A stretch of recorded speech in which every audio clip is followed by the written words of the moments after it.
In our previous presentation, we looked at 3 exceptions to the Fourth Amendment's warrant requirement.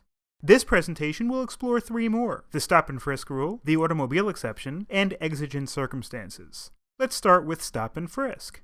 Police may stop someone without a warrant to pat down that person for weapons when there's a reasonable suspicion that he has committed a criminal act or is in the process of preparing to do so.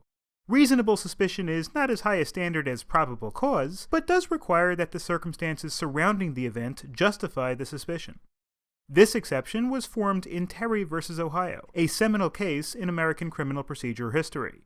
While on a routine beat, Cleveland police detective Martin McFadden noticed a group of men pacing in front of a jewelry store. Concerned that the men were casing a job, McFadden went up to the 3, frisked them, and found a pistol in John W. Terry's pocket. McFadden arrested and charged Terry with carrying a concealed weapon. The United States Supreme Court affirmed the conviction, holding that an officer can stop and briefly detain an individual to determine whether criminal activity is underway. During the detention, the officer may pat down the detainee for weapons. A Terry stop, as it's come to be called, allows for only a pat-down that is reasonably calculated to discover concealed weapons. It does not allow the police officer to reach into the detainee's pockets, or otherwise conduct a more invasive search. Of course, if the officer does feel what appears to be a weapon during the pat-down, the officer may then reach into the pocket and withdraw it. The stop and frisk rule has wide-ranging consequences in this era of heightened security fears across the United States. Many police departments across the country routinely use the device to maintain law and order. Because most stop and frisks turn up no weapons, and where they do, arguing that there was no reasonable suspicion becomes difficult since a weapon was in fact discovered, there is little constitutional check on the practice. The debate of whether stop and frisks reduce crime, and whether the decreased liberty interest is justified by the benefit of the practice, remains controversial. Another exception to the warrant requirement is the automobile exception. Police don't need to get a warrant to search a vehicle if they have probable cause to believe that there is evidence of a crime, contraband, or fruits of a crime inside the vehicle.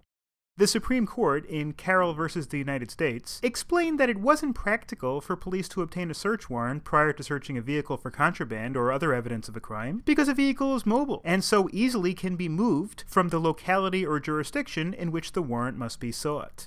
So long as police have probable cause to believe that the evidence of a crime is in the car, or that the vehicle is connected to a criminal act, they can conduct a warrantless search.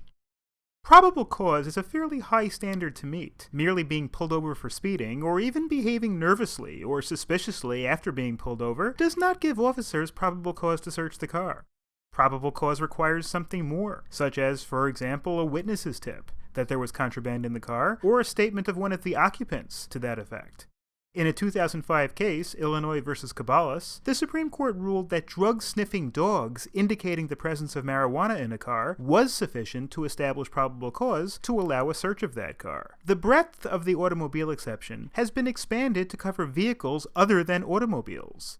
In United States v. Villamonte Marquez, law enforcement boarded a private boat to inspect the owner's documents, but then began to search the entire boat when they smelled marijuana. They found marijuana during the search. The court permitted the warrantless search, finding that it was reasonable because the government has an interest in inspecting vehicles in the open seas without a warrant. They too are mobile and can be moved during the process of seeking a warrant.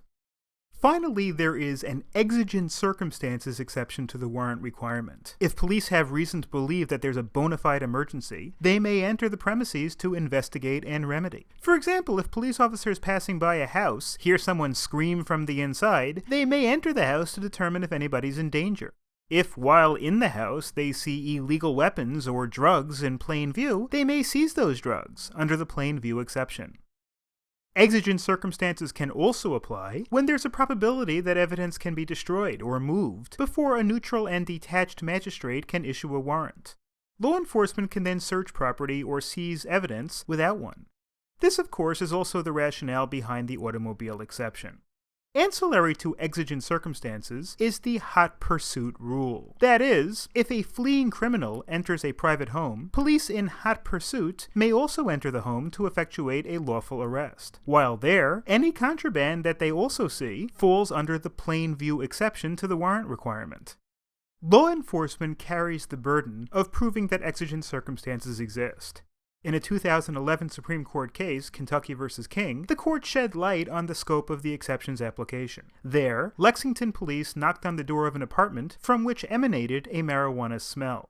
After loudly identifying themselves, police heard movement inside and heard a toilet flush. Fearing the destruction of evidence, police entered the apartment and found Hollis King smoking marijuana and found other illegal drugs in the apartment. King was convicted of drug trafficking and related offenses. The Kentucky Supreme Court held that police violated King's Fourth Amendment rights, and that the exigent circumstances exception to the warrant requirement did not apply in this case. The U.S. Supreme Court, however, disagreed, holding that no warrant was required to go into King's apartment and conduct a search because the officers faced an emergency situation, where it was reasonable to conclude that the apartment's residents were destroying evidence. Our nation's founding fathers crafted the Fourth Amendment to ensure that Americans would no longer be subject to general and arbitrary searches that were so prevalent during British rule. This bulwark against unreasonable interferences with our lives has evolved over time, and some argue that courts have allowed exceptions that have swallowed up the warrant requirement. New York University School of Law professor Oren Bar-Gil criticized the warrant exceptions, writing, quote, "What was once a warrant requirement is now a rule so laden with exceptions that it best resembles a piece of Swiss cheese, a state of affairs increasingly accepted as the new normal." While many are not prepared to go that far, it is clear that exceptions to the warrant requirement make up a critical area in Fourth Amendment jurisprudence.